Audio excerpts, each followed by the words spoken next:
seminario, estoy como en el fútbol a esta fecha, es sistema de conducción cardíaca, que era el tema que estaba inicialmente programado para este viernes solamente. Igualmente es más cortito, por eso creo que vamos a llegar bien a las 10 de la noche. Eh,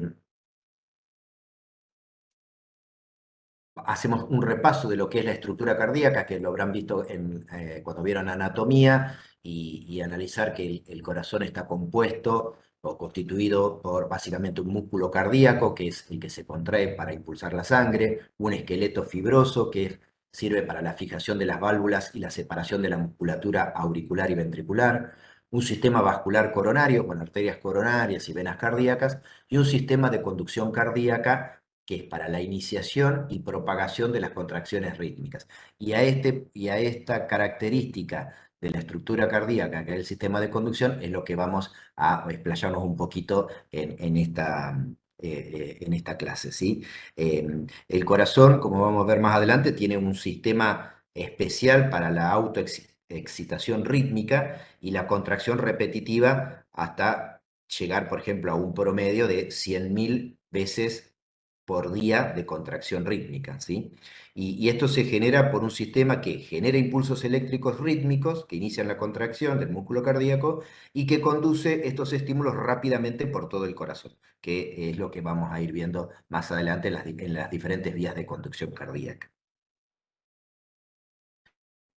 Eh, Algunos conceptos teóricos importantes de qué hablamos cuando hablamos de excitabilidad, que es la capacidad de activarse frente a un estímulo que tiene una célula, en este caso cardíaco, el automatismo, que es la capacidad de generar su propio estímulo, que es cronotropismo, la conducción, que es la capacidad de conducción del impulso nervioso, y la contractilidad o inotropismo, que es la capacidad de contraerse, ¿sí?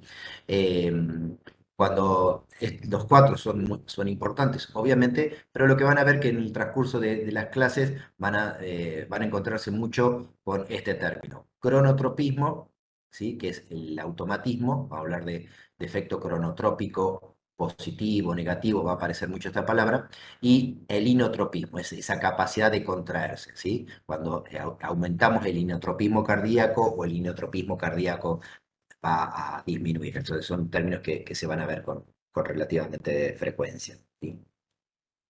Bueno, las vías de conducción cardíaco, esto es un pantallazo global, después lo vamos para empezar a desglosar, en donde los potenciales de acción se propagan de una célula a otra gracias a que las células cardíacas están acopladas una a otras en forma eléctrica mediante lo que se denominan uniones de hendidura, ¿sí? Y vemos que un potencial de acción espontáneo que se origina en el nódulo sinoauricular o sinusal se va a conducir de una célula a la siguiente por todo el músculo de la aurícula derecha y se va a propagar también a la aurícula izquierda gracias a estas uniones de hendidura, aunque también ¿cómo es? Se analiza un haz, ¿sí? Que es el tracto interauricular, donde se conduciría el estímulo generado al nódulo sinoauricular a partir de este tracto interauricular o haz de Bachmann hacia la aurícula izquierda, ¿sí? Y, como dijimos, el estímulo generado al nódulo sinusal se acopla o se distribuye por toda la aurícula derecha y la aurícula izquierda a partir de estas uniones eléctricas, uniones de hendidura. Pero el, el potencial de acción generado en el nódulo sinusal se va a transmitir principalmente en las vías de conducción al nódulo aurículo-ventricular por las denominadas vías internodales. Vías internodales anteriores, medias y posteriores, y para llegar al nódulo auriculoventricular, ¿sí?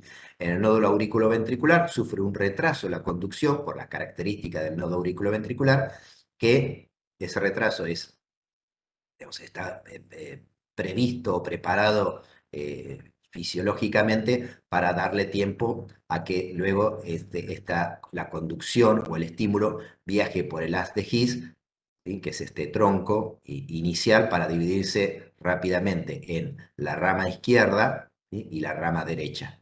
Una rama izquierda, tenemos un tronco principal de la rama izquierda, antes que se divida en una rama izquierda antero-superior y una rama izquierda postero-inferior, y la rama derecha, que no tiene divisiones más que las dicotómicas, y que terminan todos, tanto las ramas izquierdas como las ramas derechas, con las fibras finales o terminales que forman o se denominan las fibras de Purkinje, que se distribuyen por todo el músculo ventricular derecho e izquierdo y que van a estimular a la célula ventricular izquierda para generar la contracción cardíaca.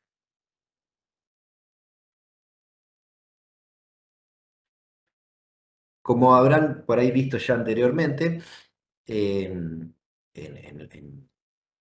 morfofisio, nosotros vemos que a nivel de la célula muscular cardíaca en general, el potencial de membrana o transmembrana es de -90 aproximadamente, ¿no? O sea, ese es un potencial bien negativo.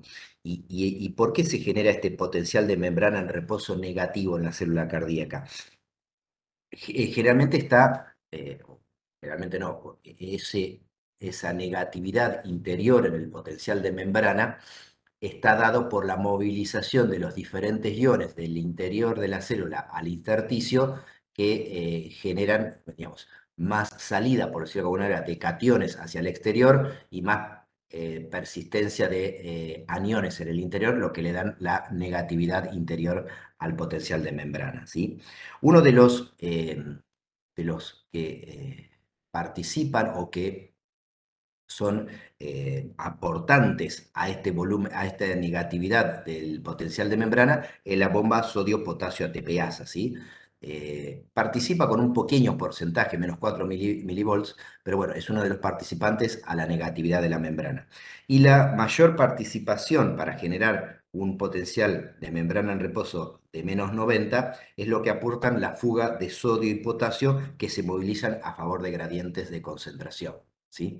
Entonces, igual si uno analiza la movilización del sodio y del potasio, que es el que aporta 86 milivolts negativo al potencial de membrana, de los 90 a 86 es la movilización a partir de gradiente de presión de sodio y de potasio.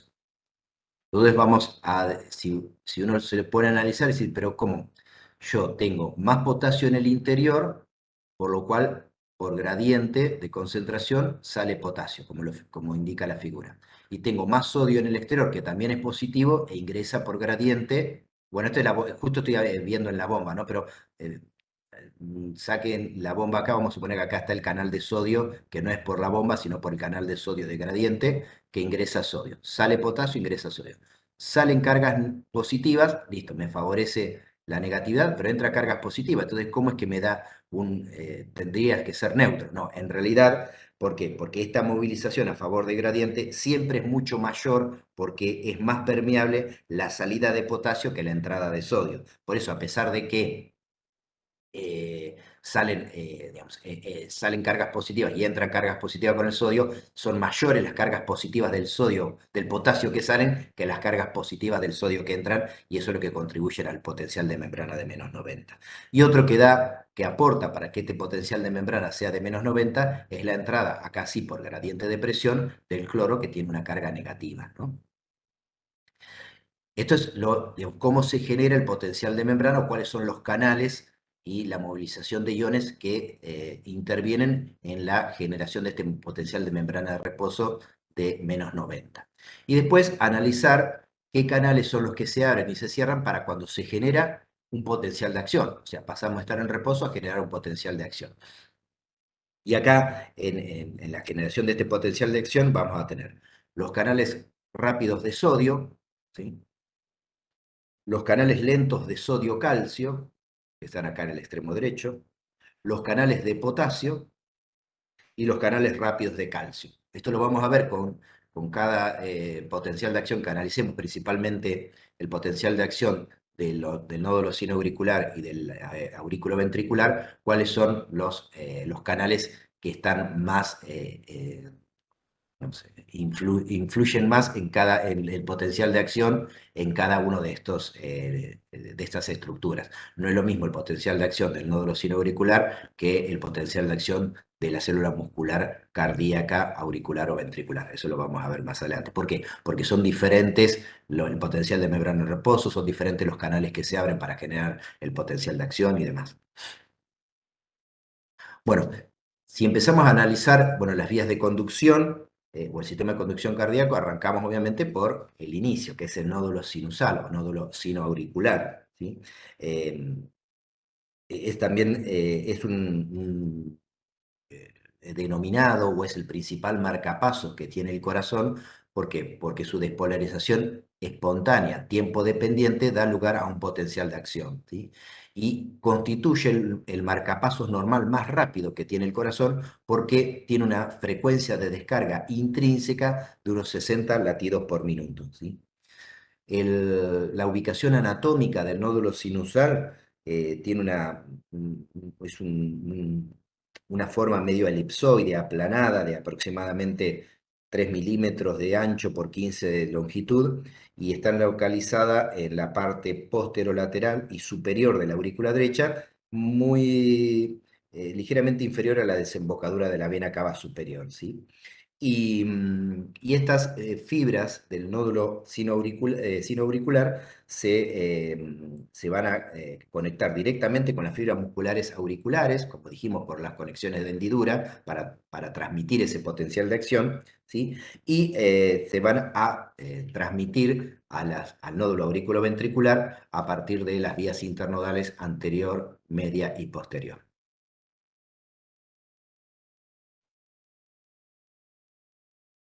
Bien.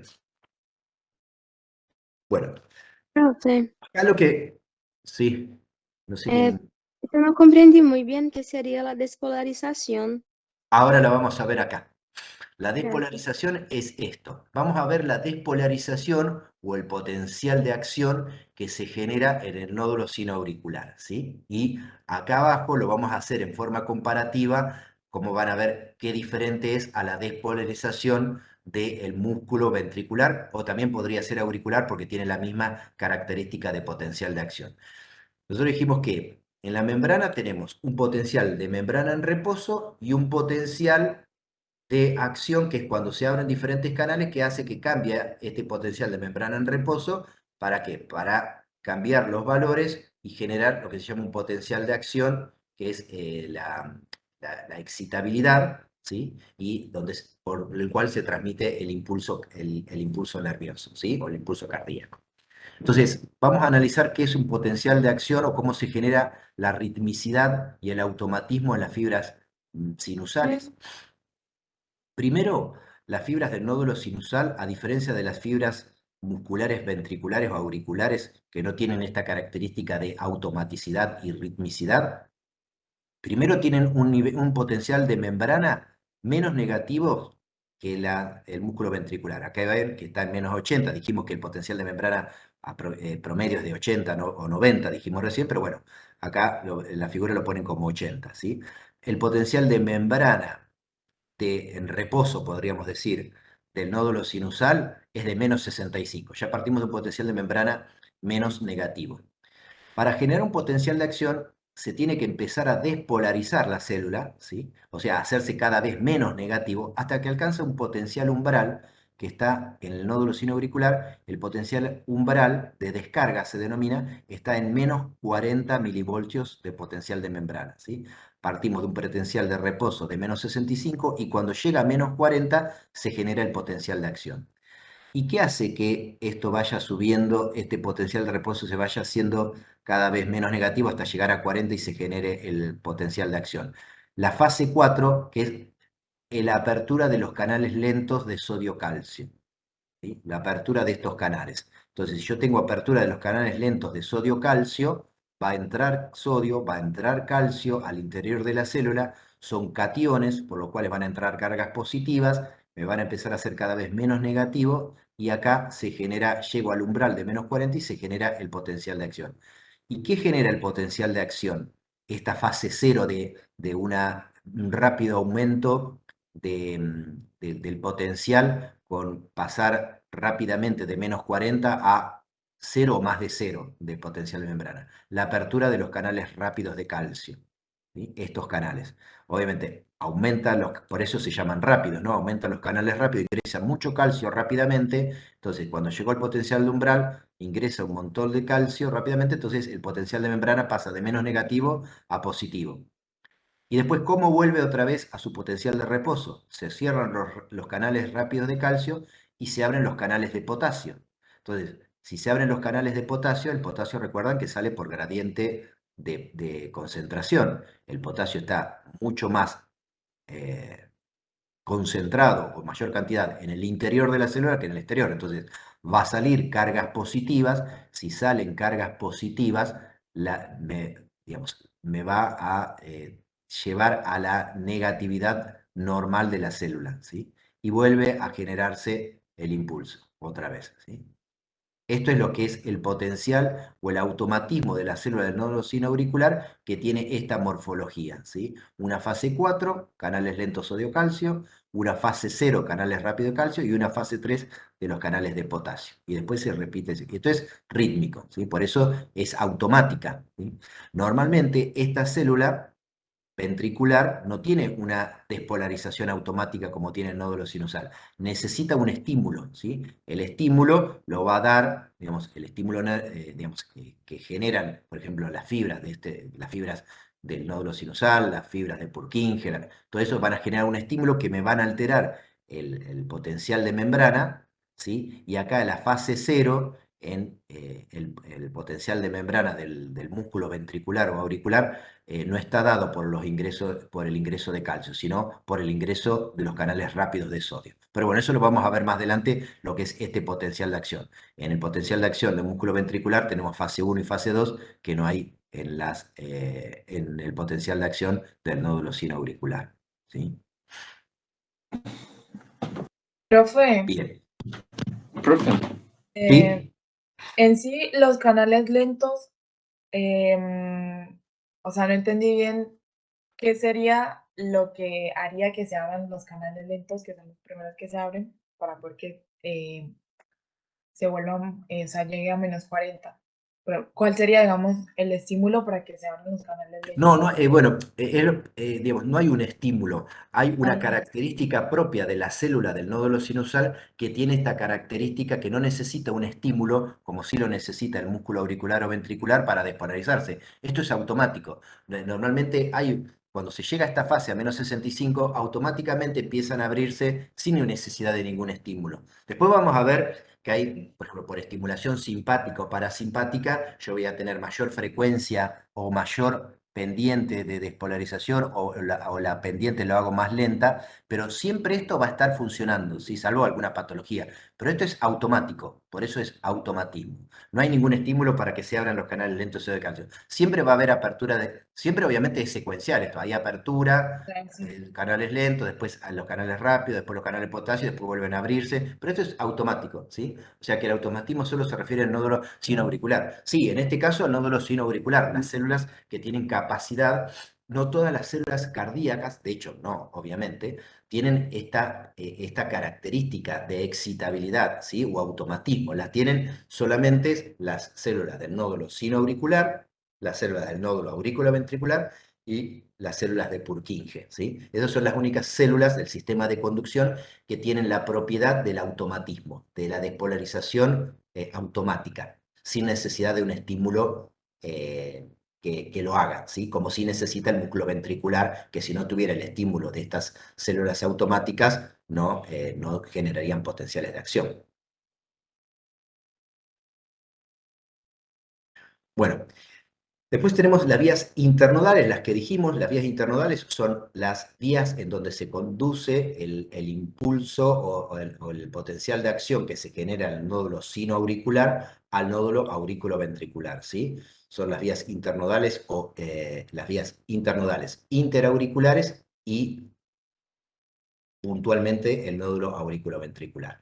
Las vías internodales dijimos que son anterior, media y posterior, ¿sí? Llegan al nódulo auriculoventricular, que está localizado en la pared posterolateral de la aurícula derecha, o sea, cerca de la válvula tricúspide. El retraso que genera el estímulo a nivel del nódulo auriculoventricular y en el sistema del nódulo es de aproximadamente 0,13 segundos. Ustedes ven que esto es la velocidad por el cual se transmite el estímulo, ¿no? El potencial de acción. Acá de 0,03, que es lo que tarda del nódulo sinusal a llegar al nódulo auriculoventricular, acá hay un retraso de 0,12, 4 veces más, ¿sí? Y esto es lo que permite este retraso, está obviamente como planificado para lo que decía yo, ¿no? Para dar tiempo a que después se despolaricen en forma secuencial los ventrículos para generar la sístole ventricular, ¿sí?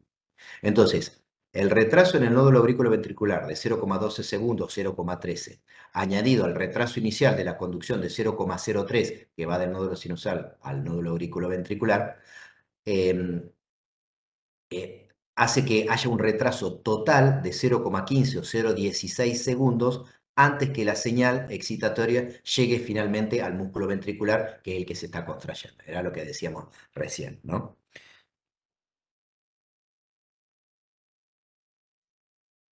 Y después tenemos el sistema de Purkinje, que cuando lo vimos en esta, son una vez que sale el haz auriculoventricular, una vez que sale del nódulo auriculoventricular, se ve en el haz auriculoventricular, la rama izquierda, la rama derecha, y después termina en las fibras de Purkinje. Bien, y en la conducción en el sistema de Purkinje, bueno, o a este nivel, a nivel del haz auriculoventricular, es unidireccional, ¿sí?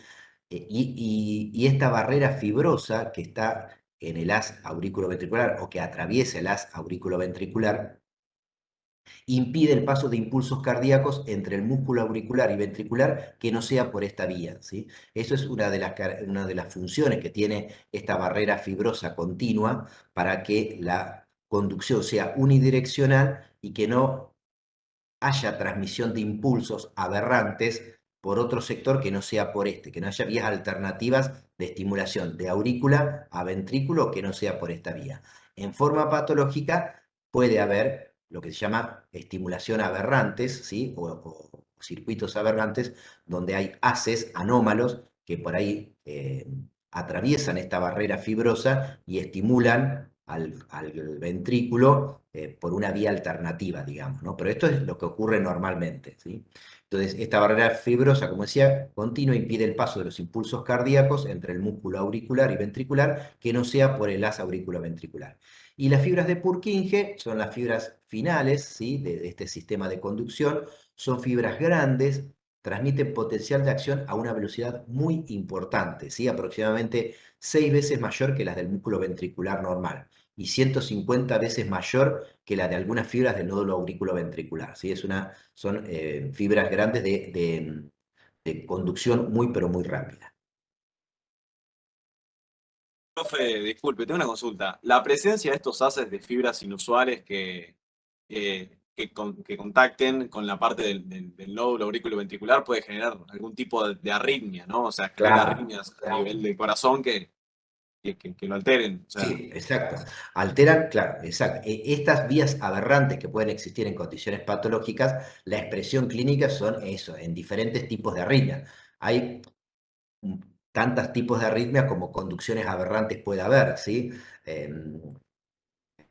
A ver, hay ahora no me voy a acordar, como siempre, pero hay una vía aberrante muy común, que generalmente, bueno, la solución, muchas de ellas son o farmacológicas para disminuir, porque muchas veces estas vías aberrantes lo que hacen generan arritmias, pero arritmias ligeras, lo que se llama taquiarritmias. Entonces, a veces lo que se hace, si no se puede, digamos,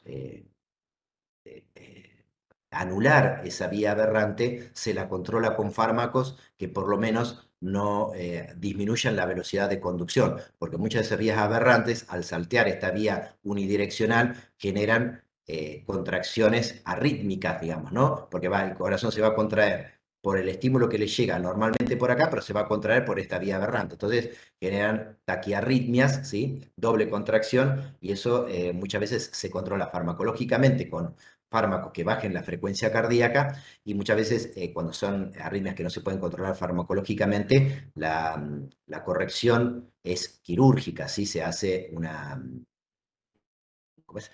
Se anula ese haz anómalo a partir de radiofrecuencia, ¿eh? Pero bueno, eso ya es más técnico. Bueno, y acá como una manera de resumen, vieron que yo les dije que el nódulo sinoauricular se denomina también el marcapasos cardíaco. ¿Por qué? porque tiene una frecuencia de descarga de 70 latidos por minuto, ¿sí? Pero, por eso el impulso normal nace en el nódulo sinusal. Pero ante situaciones anómalas, ¿sí? En donde el nódulo sinusal deja de funcionar, adquiere la capacidad de marcapaso el que le sigue en frecuencia, que es el nódulo auriculoventricular. Era lo que en un momento preguntó una compañera que no entendía muy bien por qué, cuál era el estímulo para que el nódulo sinusal pasara de una fase 0, de una fase 4 a una fase 0, que se despolarizara. Porque bueno, eso es la característica que tiene de la excitación rítmica y automática. Entonces, la frecuencia de descarga del sinusal es 70, pero si por algunas razones no puede, el nódulo sinusal queda anulado, la frecuencia el ritmo del corazón lo toma el nódulo auriculoventricular, que despolariza a 40-60 por minuto, ya es bajito. Obviamente, si yo tengo anulado estos dos nódulos sinusales, el nódulo auriculoventricular, ya es incompatible con la vida, porque si yo espero que las fibras de Purkinje hagan su despolarización automática, que sí la hacen, pero la hacen con una frecuencia tan baja que no podría generar una compatibilidad con la vida, digamos, ¿no?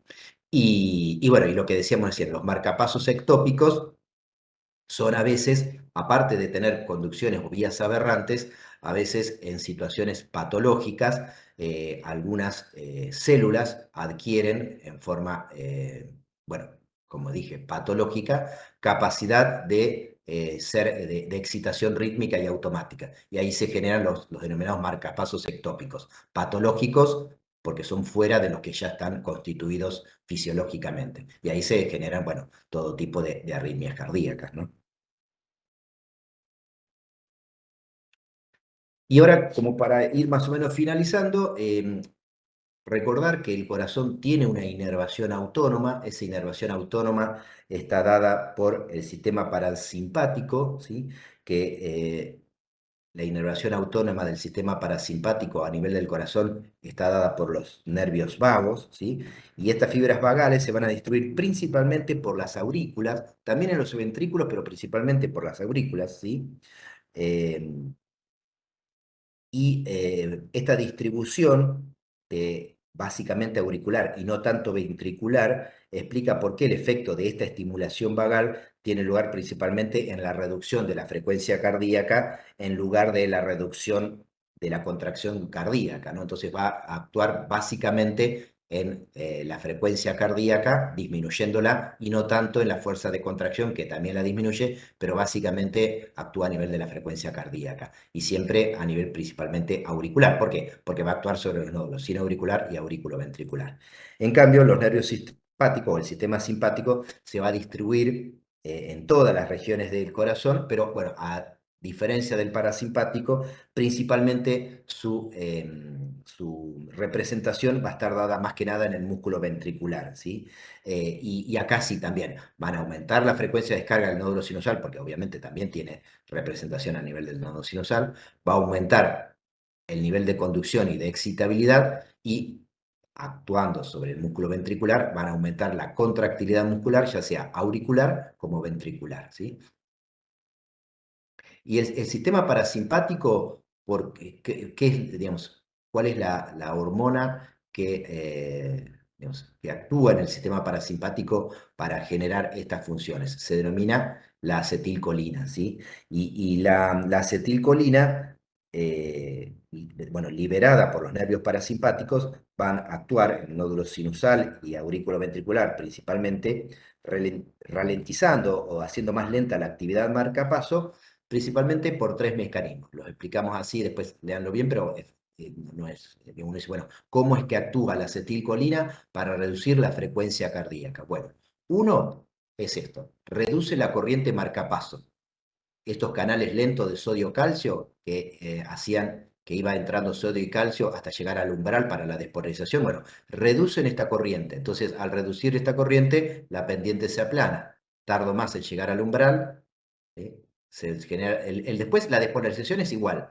Miren que la morfología de la despolarización es igual. Lo que se tarda más es en llegar al valor umbral. Entonces, yo, un estímulo parasimpático, lo que voy a tener una disminución de la frecuencia cardíaca. Acá tengo en este tiempo, en milisegundos, en 1200 milisegundos, tengo 3 potenciales de acción, acá tengo 2. Otro mecanismo por el cual reduce la frecuencia cardíaca. La acetilcolina reduce la corriente de calcio en el nódulo sinoauricular, ¿sí? Directamente la corriente de calcio que ingresa para lo que es la fase 0. Entonces, al reducir la corriente de calcio, disminuye la pendiente de despolarización, ¿sí?, de la fase 4, desplazando también el umbral hasta valores más positivos. Esto hace lo mismo, disminuye la frecuencia cardíaca. Y otro tercer mecanismo por el cual la acetilcolina actúa con un efecto bradicardizante, ¿no?, disminuyendo la frecuencia cardíaca, es que aumenta la permeabilidad de la membrana de las fibras a los iones potasio, ¿sí? Entonces, ¿se acuerdan? Los iones potasio eran los encargados de la repolarización o de la negativización otra vez del potencial de membrana. Pero al aumentar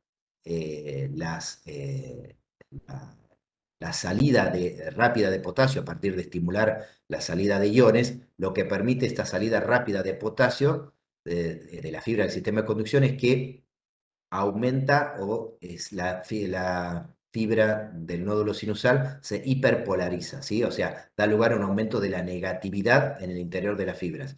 Este efecto denominado hiperpolarización. Entonces, en vez de estar en un nivel de umbral, que recuerden el umbral no, el potencial de reposo, umbral es menos 40, es cuando se genera el potencial de acción. El potencial de reposo de una fibra del nódulo sinusal automática era de menos 65, ¿recuerdan? Bueno, este efecto de la acetilcolina, del aumento de la salida de potasio, hace que se hiperpolarice. En vez de llegar a menos 65, el potencial de neuronal llega hasta casi menos 75, menos 80, ¿sí? Entonces, al arrancar de más negativo, tarda más en llegar al potencial umbral. Entonces, este es el otro mecanismo por el cual disminuye la frecuencia cardíaca.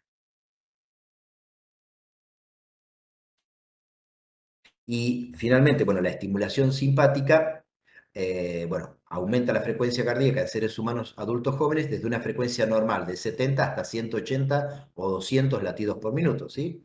Recuerden que actúan principalmente a nivel ventricular, pero obviamente también a nivel auricular y de los nódulos sinoauricular y auriculoventricular, en la cadena simpática, ¿no? Y también, principalmente, otra de las cosas que produce es un aumento de la fuerza de contracción cardíaca. Hasta el doble o el triple de lo normal puede aumentar el gasto cardíaco. Entonces, tenemos los nervios simpáticos que liberan la noradrenalina, que van a actuar para ejercer este efecto de aumento de la frecuencia cardíaca y de la fuerza de contracción a partir de unos receptores de membrana denominados receptores beta 1 cardíacos. Esto aumenta la permeabilidad a los iones sodio y calcio, por lo que aumentan obviamente la frecuencia cardíaca y aumentan la contractilidad, principalmente por mayor disponibilidad de calcio para la contracción ventricular. Bien, y ya para finalizar, estas últimas 2 diapositivas, básicamente es recordar o analizar que todo este proceso de despolarización o potenciales de acción que se genera en el nódulo sinusal, el nódulo auriculoventricular, el potencial de acción de Purkinje o los potenciales de acción que se generan por el estímulo del ventrículo o por el estímulo de la célula auricular. Fíjense que la despolarización de la célula auricular tiene la misma forma que la despolarización de la célula ventricular, o sea, no cambian. Bueno, acá está un poquito de alto, pero básicamente es muy parecida. Las diferentes son básicamente las que son células automáticas, que tienen una forma, digamos, no tan empinada, digamos, ¿no? Lo que les quería decir que todo este tema de despolarización o potenciales de acción que se generan en cada uno de estos puntos, ¿sí? Tiene su representación a nivel del electrocardiograma. Entonces, cuando vean el electrocardiograma, ustedes van a analizar estas ondas del electrocardiograma y cada onda va a representar un proceso que se está generando en una parte del corazón. La onda P del electrocardiograma es una deflexión positiva que tiene que ver con la despolarización o la despolarización auricular a partir del estímulo del nódulo sinoauricular. Entonces, onda P, despolarización de las aurículas, ¿sí? A partir de como decía yo, del potencial de acción del nódulo sinoauricular. El complejo QRS, que es otra onda, es la representación de la despolarización de los ventrículos. Y la onda T, que es una onda positiva similar a la P, un poquito más alta, es una onda que se debe a la repolarización de los ventrículos, ¿sí? Porque toda célula que se despolariza se repolariza, ¿sí? La onda T es la repolarización ventricular. La onda P, perdón, es la despolarización de las aurículas. Y donde, así como el ventrículo, perdón, se despolariza y da una onda, y se repolariza y da una onda, la onda P también se dice saber exactamente qué despolariza a leer. Después por ahí me lo dicen o lo leo en el chat. La onda P también se despolariza y también se repolariza.